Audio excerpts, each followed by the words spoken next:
Assalamualaikum warahmatullahi wabarakatuh. Perkenalkan, saya Yomil Afiat. Saya mahasiswa Pasca Sarjana IAIN Batu Sangkar, jurusan Bimbingan Konseling Pendidikan Islam. Saat ini saya sedang berada di semester 2. Salah satu mata perkuliahan yang sedang saya tempuh adalah konseling kelompok berbasis Islam, di mana mata kuliah ini diampu oleh Ibunda Dr. Sylvia Netri MPD Kons. Nah teman-teman, di video ini saya mencoba untuk menerapkan bagaimana konseling kelompok dengan model cognitive behavior. Selamat menyaksikan. Assalamualaikum. Waalaikumsalam. Maaf Kak mengganggu waktu Fikri sebentar. Bila Kak duduk? Boleh Kak? Oke. Gini. Jadi rencananya nanti Kakak akan mengadakan konseling kelompok dengan model cognitive behavior. Nah, jadi di sini Kakak ingin menanyakan kesiapan Fikri terlebih dahulu gitu. Apakah nanti Fikri bersedia untuk melaksanakan konseling kelompok dengan Kakak? Ceritanya kapan Kak? Insya Allah nanti sore. Bisa. Sore bisa Kak. Nah, lalu di sini kan Kakak akan mengadakan kegiatan konseling kelompoknya dengan model cognitive behavior. Apakah sebelumnya Fikri sudah ada pemahaman tentang konseling dengan model cognitive behavior ini? Insya Allah paham. Nah, di sini Kakak beri gambaran sedikit ya. Jadi konseling dengan model cognitive behavior ini adalah pendekatan yang digunakan dengan mengkonstruk pikiran untuk menimbulkan perilaku yang efektif. Artinya apa yang kita pikirkan, itulah yang kita rasakan. Kalau kita memikirkan sakit, ya sudah, berarti kita juga akan merasakan sakit gitu. Jadi Kakak nanti ingin menggunakan model ini. Nah, jika gambaran yang Kakak berikan seperti itu, kira-kira harapan Fikri untuk melakukan kegiatan ini apa? Memang nantinya kalau dengan kegiatan seperti itu harapannya memang terlaksana lah dengan model yang tadi gitu Kak. Dan nanti jika memang ada permasalahan yang seperti itu bisa terlintaskan lah hendaknya gitu Kak. Oke, jadi Kakak nanti tunggu Raffi di labor konseling. Fikri, maaf. Kakak nanti tunggu Fikri di labor BK ya. Tidak. Oke, terima kasih. Maaf sebelumnya sudah mengganggu aktivitas kita. Di sini Kakak ingin mengajak kita untuk mengikuti kegiatan konseling kelompok kita. Insya Allah akan melakukan nanti sore. Apakah di sini Rita bersedia? Kalau nanti sore bisa Kak, bisa. Oke. Nah, di sini Kakak ingin menanyakan terlebih dahulu terkait dengan pendekatan yang akan kita gunakan nanti. Nah, jadi konseling kelompok kita itu menggunakan pendekatan cognitive behavior. Nah, kalau menurut Rita sendiri bagaimana pendekatan itu? Apakah sudah pernah memahami sebelumnya atau belum? Oke. Di sini Kakak sedikit memberikan gambaran sebelum kita masuk ke kegiatan kelompok. Nah, konseling kelompok dengan pendekatan cognitive behavior ini adalah pendekatan konseling yang mengkonstruk pikiran, karena di sini apa yang kita pikirkan itulah yang kita rasakan. Ketika kita memikirkan kita itu sakit, maka kita akan merasakan sakit. Ya, jadi berdasarkan pendekatan inilah kita coba untuk melakukan konseling kelompok. Nah, satu lagi yang ingin Kakak tegaskan, kegiatan konseling kelompok kita ini nanti akan memiliki waktu yang terbatas. Jadi nanti kita siasati saja bagaimana pelaksanaannya. Oke, Kakak nanti tunggu Rita di labor konseling ya. Warahmatullahi wabarakatuh. Perkenalkan, nama saya Rahmat Dhani. Saya siap melaksanakan bimbingan konseling kelompok dengan harapan permasalahan saya bisa terentaskan dan saya bisa mendapatkan wawasan baru dalam kegiatan ini. Terima kasih. Wassalamualaikum warahmatullahi wabarakatuh. Muhammad Rafiul Muiz siap melaksanakan kegiatan konseling kelompok dengan pendekatan kognitif behavior terapi dan harapan saya agar pelaksanaan kegiatan ini dapat berlangsung dengan baik dan bisa mengentaskan permasalahan yang ada. Assalamualaikum warahmatullahi wabarakatuh. Waalaikumsalam warahmatullahi wabarakatuh. Terima kasih sebelumnya saya ucapkan kepada adik-adik semua telah meluangkan waktu untuk mengikuti menutupi kegiatan konseling kelompok kita pada sore hari ini. Nah, jadi sebelum kegiatan kita lakukan, ada baiknya kita berdoa terlebih dahulu. Berdoa mulai.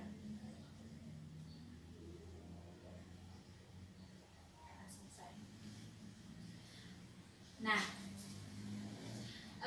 di sini sebelumnya saya sebagai pemimpin kelompok, atau baiknya manggil kakak aja ya? Ya, Pak. Kakak sebagai pemimpin kelompok ingin mereview kembali, kan tadi sudah ada dipanggil satu persatu untuk wawancara individu ya. Nah, kalau menurut di sini semuanya udah saling kenal atau bagaimana? Udah. Udah saling kenal, berarti kita tidak perlu perkenalan lagi ya. Oke. Nah, lanjut. Nah, menurut kita sendiri konseling kelompok itu apa? Konseling kelompok itu layanan yang dilakukan guna untuk mengentaskan suatu masalah di dalam kelompok tersebut dengan memanfaatkan dinamika kelompok. Oke. Yang dikemukakan oleh Rita tadi itu benar. Nah, tambahannya di sini kakak mencoba untuk menggunakan pendekatan kognitif behavior dalam pelaksanaan konseling kelompok ini. Sebagaimana yang sudah kita bicarakan tadi, apakah di sini ada yang masih ingat? Fikri masih ingat apa itu pendekatan kognitif behavior?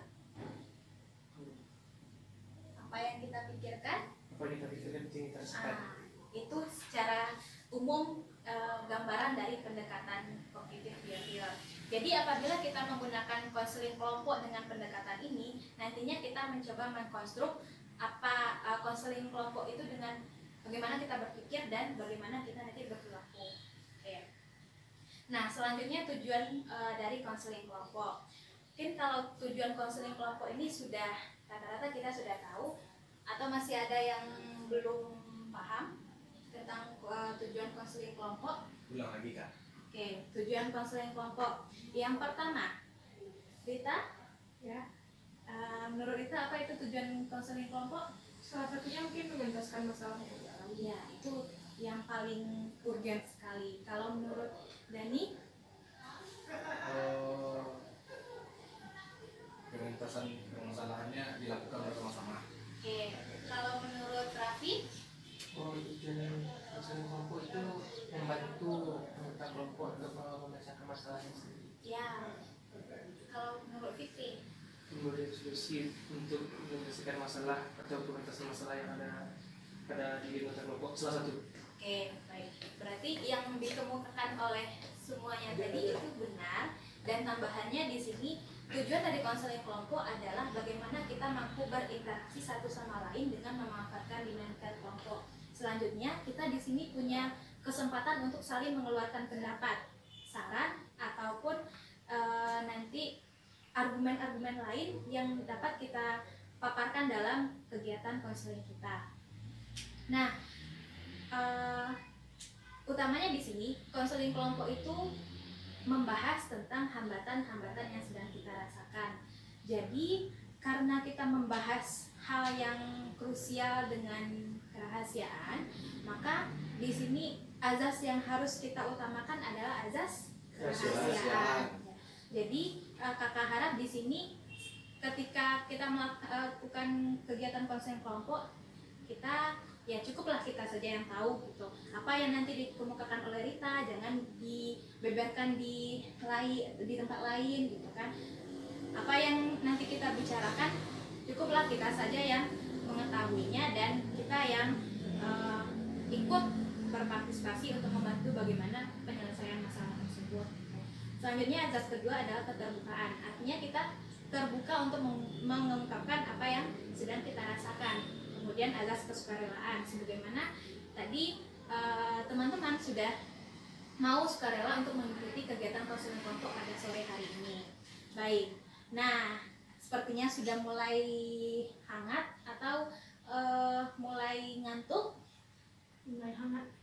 Oke, kalau mulai hangat kita butuh penyegaran berarti. Ya, apakah kita di sini mau game terlebih dahulu? Boleh.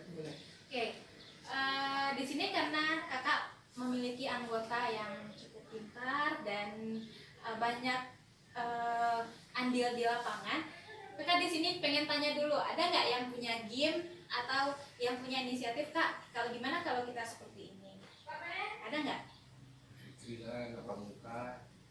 Silakan Fikri, ada inisiatif gitu kan? Biar kita lebih, kan tadi lagi hangat, berarti kita butuh penyegaran gitu. Atau gamenya dari kakak aja?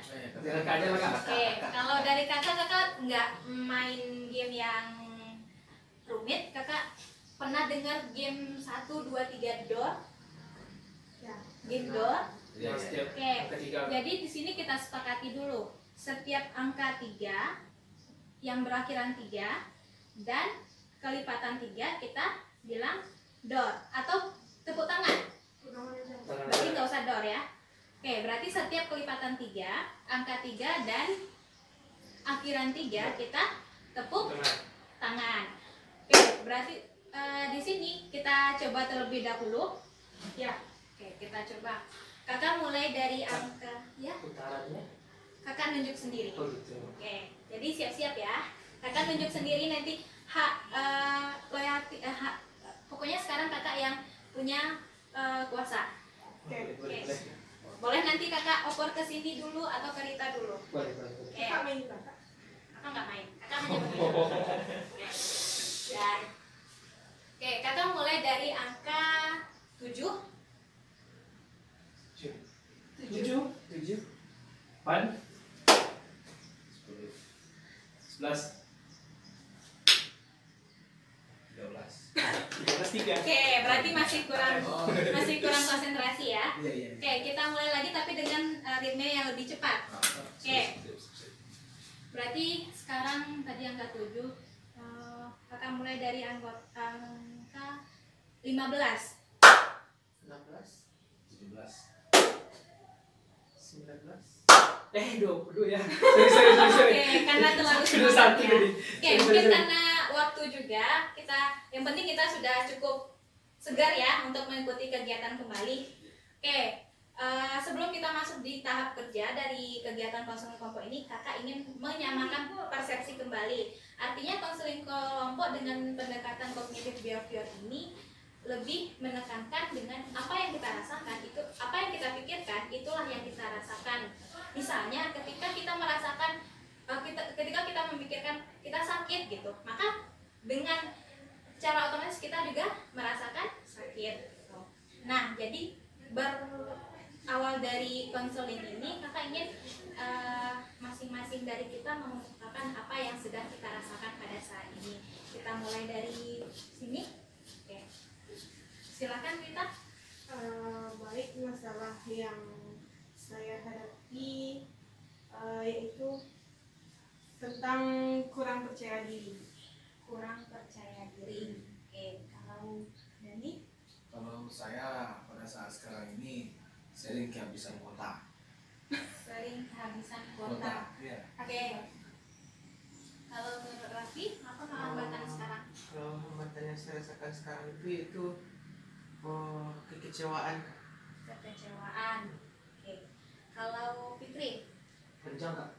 silakan. Masalah dia seperti ini permasalahan itu kan sebelum saya tamatan waktu SMA 2015. Ya. Nah, jadi waktu 2015 saya kuliah di Bandung dan setelah itu saya pindah kuliah ke YIN karena ada kesalahan itu ya, pindah kuliah ke YIN dan sekarang lulus nikah sekarang 4 tahun. Nah, terus saya berpikiran seperti ini kak, kalau udah sekarang kan udah tahun terakhir, udah 4 tahun kak, kalau 4 tahun ini saya tidak tamat, saya berpikir gitu. Oke. Nah, berarti sudah kita tampung 4 hambatan atau 4 permasalahan yang sedang dirasakan gitu. Nah, jadi mungkin karena waktu juga kita bahas satu saja dulu masalah pada sesi kali ini. Nah, di sini kakak berikan ke pendapat bagi anggota kelompok masalah mana yang akan kita bahas terlebih dahulu. Apakah masalah Raffi atau masalah Dani dan Rita? Mana? Ada opsi. Baiknya masalah si Fikri, masalahnya kayaknya lebih krusial. Oke, Fikri. Kalau menurut Raffi sendiri bagaimana? Setuju dengan Kak Rita tadi Kak untuk membahas terlebih dulu masalah dari Fikri karena sepertinya itu memang sangat urgent untuk dibahas. Oke, lalu bagaimana dengan masalah yang sedang Raffi alami sendiri tentang kekecewaan? Apakah itu bisa kita bahas di kemudian hari? Oke, baik. Berarti sepakat, Dani? Oke, terima kasih. Nah, oke, kita bahas masalah Fikri terkait dengan keinginannya yang dari awal dia tuh ingin kuliah tuh selesai 4 tahun ya. Iya. Oke, tapi ternyata Masih belum sampai sekarang Kak. masih belum Cukup sampai lucu. sekarang. Nah, apakah ada pendapat? Silakan. Tadi saudara Fikri bilang kalau udah lebih dari 4 tahun dia berhenti kuliah. Oke. Usaha-usaha apa aja yang udah Fikri lakuin kok sekarang belum bisa memaksimalkan atau belum bisa tamat? Usaha apa aja? Langsung coba. Oke, silakan. Kalau dibilang usaha dulu karena emang saya istilahnya mungkin awalnya kalau sebenarnya saya nggak ada pemikiran kuliah gitu. Jadi kuliah orang kuliah kita gitu. Jadi di bawah santai aja semua mungkin itu. Kuliah orang, kuliah kita. Kalau kita aplikasikan ke pendekatan kognitif behavior ini, si Fikri berpikiran orang kuliah, kita kuliah. Jadi dia pikiran dia ingin sama dengan orang lain. Nah, kalau menurut Raffi sendiri bagaimana itu? Apakah pikiran Fikri ini salah atau bagaimana? Oh, kalau salah saya tidak ingin menyalahkan sebenarnya Kak, cuman keliru mungkin. Ya. Karena tidak setiap orang bisa disamakan kalau menurut saya. Setiap orang tentu mempunyai target masing-masing. Ya. Cuman tidak setiap orang punya jalannya sama. Jadi kalau menurut saya sebaiknya gimana ya? Fokus kepada jalan tersendiri. Jadikan orang lain itu sebagai pelajaran saja, dengan orang lain 4 tahun kita harus 4 tahun. Tidak menjamin sukses tamat 4 tahun bakalan menjadi orang paling sukses, itu tidak menjamin. Oke, itu menurut Raffi. Nah, menurut Dani sendiri bagaimana? Boleh bertanya. Oke, silakan. Ya, mungkin bertanya pada Fikri. Jadi katakan kalau seandainya tidak tamat kuliahnya, tidak selesai 4 tahun, berhenti kuliah. Kira-kira kenapa Fikri punya pemikiran yang seperti itu?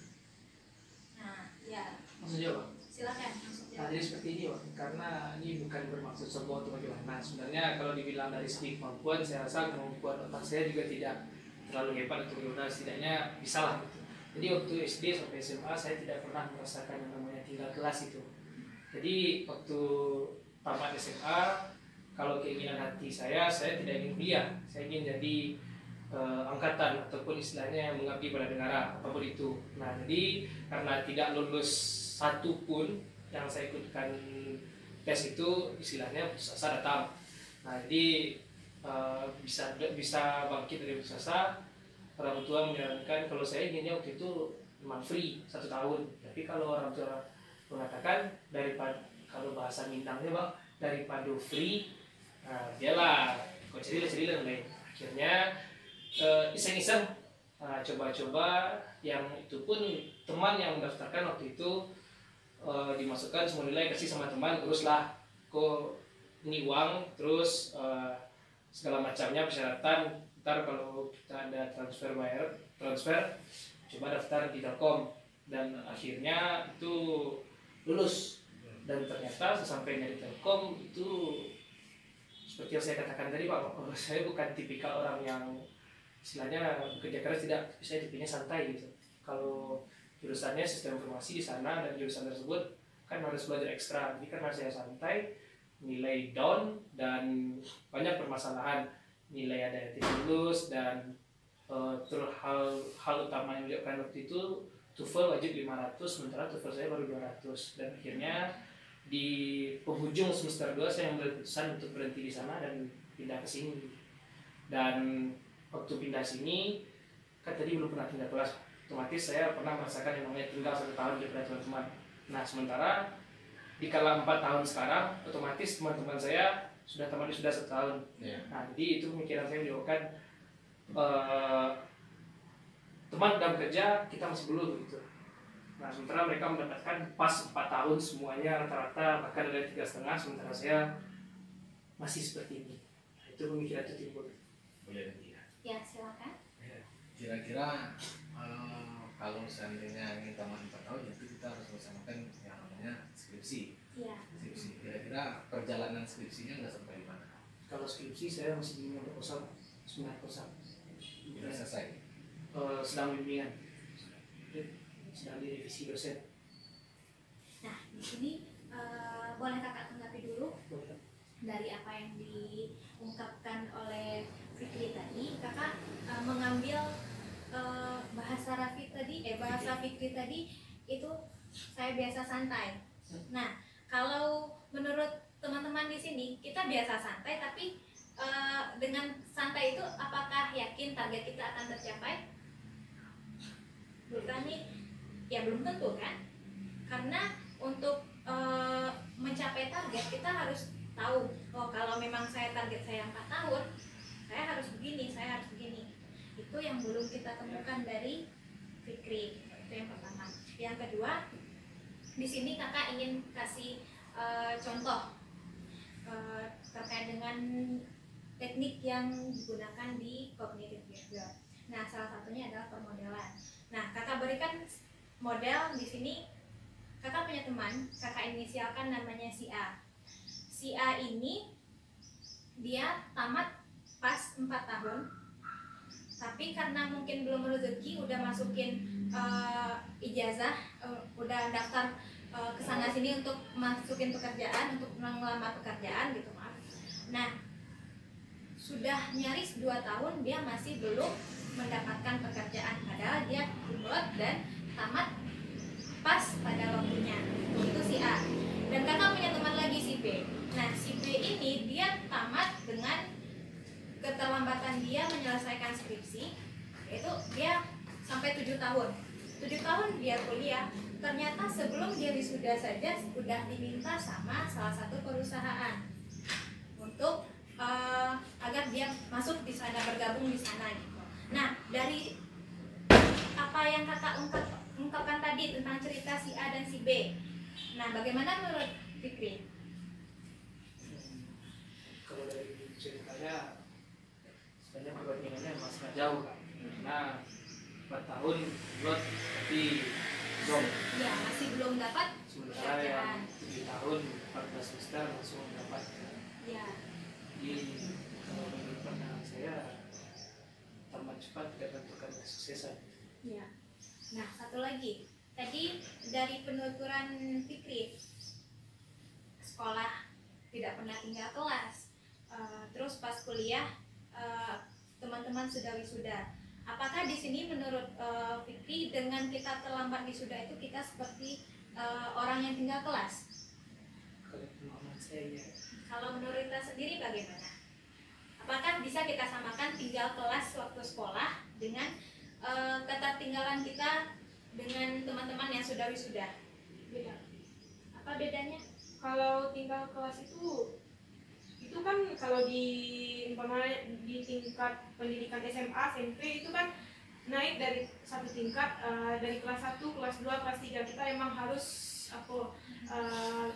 lalui fase. Kalau pas masa perkuliahan menurut saya itu kapan gimana ya, usaha menentukan gimana kita menyelesaikan prosesnya, itu sangat berpengaruh menurut saya. Oke, berarti tidak dikategorikan tinggal kelas ya? Enggak. Oke, kalau menurut Raffi sendiri? Tinggal kelas dan belum wisuda itu merupakan satu yang berbeda menurut saya. Soalnya tinggal kelas itu semua proses yang dilalui itu sama, masing-masing setiap anggota kelas itu sama. Cuman yang mungkin kurang beruntung itu yang tinggal kelas. Cuman kalau dalam proses perkuliahan dan skripsi, proses yang dilalui setiap orang itu berbeda. yang dia hadapi juga berbeda, ada pembimbing segala macam, penguji segala macam, belum lagi data di lapangan yang dihadapi, setiap orang itu berbeda. Jadi istilahnya mungkin orang yang beruntung mendapatkan penguji yang istilahnya istilahnya itu memang fokus support kepada hal tersebut, dia akan cepat dan juga data-data yang berkaitan juga cepat didapatkan, maka dia akan bisa cepat selesainya, dan itu tidak menjamin dia akan sukses di kedepannya, itu tidak menjamin walaupun dia cepat. Yang dana yang terlambat pun istilahnya bukan terlambat, cuman memang belum tepat waktu itu. Oke, kalau menurut Dani sendiri bagaimana? Ya, kalau kita melihat bahwasanya dengan sekolah dan kuliah itu kan berbeda. Ya. Kalau di sekolah itu kita dituntut ada yang namanya target-target tertentu, dan proses naik kelas atau tingkat kelasnya akan berbeda.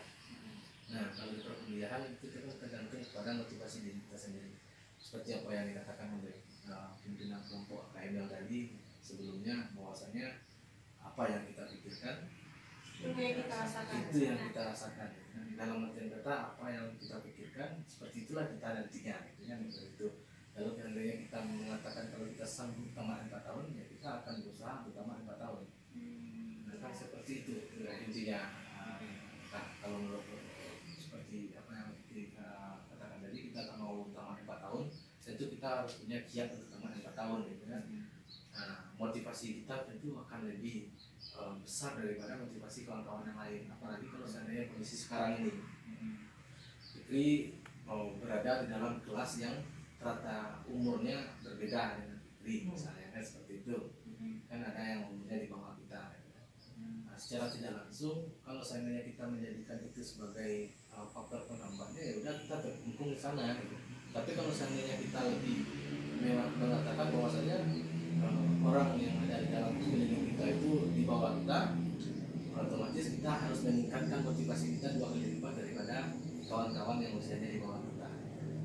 Nah, insya Allah nanti kita akan bisa untuk tamat sesuai dengan target kita. Kan nggak mungkin juga kalau kita mau tamat 4 tahun, tapi usaha kita tidak sama dengan orang yang mau tamat 4 tahun, gitu kan. Mau bimbingan nggak mau, gitu kan. Mau proposal nggak mau, gitu kan. Kalau kita mau tamat, kalau dalam kuliah ada sistematika yang harus kita ikuti.